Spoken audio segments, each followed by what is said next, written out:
Ito nga mga guys, yan nahanap natin yung sagot doon sa ating katanungan kung bakit nadadagdag bawas yung ating mga followers. Ito na pala yun mga guys, dito kay Sis Elsie Atienza na yan.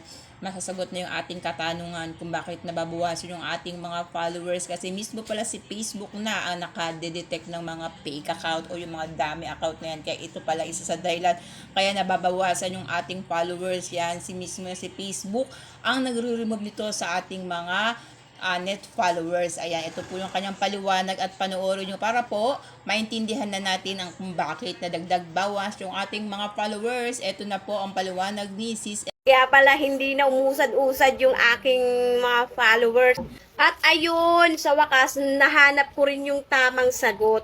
Pakishare na rin po itong aking video para po sa mga katulad ko rin na nagtataka kung bakit dagdag bawas ang ating followers para malinawan din po sila. Mismo po galing kay Meta Support ang sagot kung bakit nga ba nang ganun ang nangyayari sa followers ko, taas baba.